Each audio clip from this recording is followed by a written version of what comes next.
بسم الله الرحمن الرحیم. زیم عبدالجبار تاسو ته په ډیلی انګلیش کې هرکلی وایم. نن به مونږ د پروناونسیشن متعلق خبره کوو چې مونږ به د انګلیش یو ټکی یو ورډ څنګه پروناونس کوو، څنګه به د هغه صحیح تلفظ کوو. دې دپاره زموږ سره مختلف رولز دي، مختلف قوانین دي. په دې ویډیو کې به مونږ یو څو رولز او قوانین ډسکس کوو.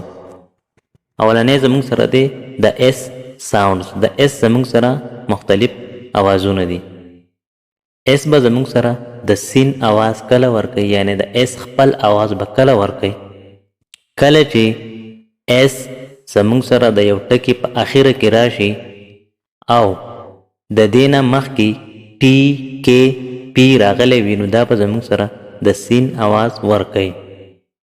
لکه مثال په طور باندې bats bats ته وایي خاپیرک ته. cups cups ته وایي پیالی ته. parks park cats پیشوګان. caps ته وایي ټوپۍ ته. sharks یو قسم لا مې دی. کله چې اس زموږ سره د ټکي په اخره کې راشي او د دې نه مخکې بی آی ډي ان ایم ډبلیو وای جی یا آر راغلی وي، نو دا به بیا زموږ سره د ز ساوند ورکوي. ز د زیډ اواز به ورکوي. لکه مثال په طور باندې کلبس څه ته وایي کلب ته. کالز مطلب ټلیفون وغیرہ. روډز سړک. گنز ټوپک وغیرہ. کینز ډبو ته څه وایي کینز. ټیم کرکٹ ټیم، هاکی ټیم وغیرہ. روز قطارونه. ریز مطلب شواګانی. سانگز مطلب گانا نغمه وغیرہ. کارز موټر گاڑی وغیرہ وغیرہ.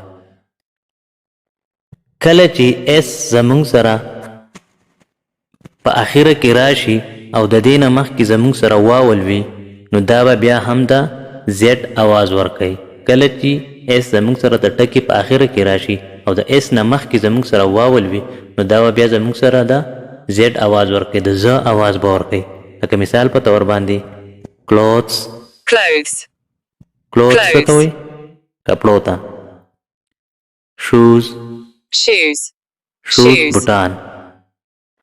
potatoes آلوګان. tomatoes ټماټر. kilos مطلب 1 کیلو 2 کیلو وزن دغه ته کیلو وي وغیرہ وغیرہ. کله چې زموږ سره اس د ټکي په مس کې راشي او د اس نه مخکې او وروسته واول وي، یعنی د اس د واول په مس کې وي او د ټکي په مس کې راغلی وي، نو دا به زموږ سره بیا هم د زیډ اواز ورکوي. لکه مثال په طور باندې ویزټ چکر ته وایي، چرته تلو ته وایي. وایس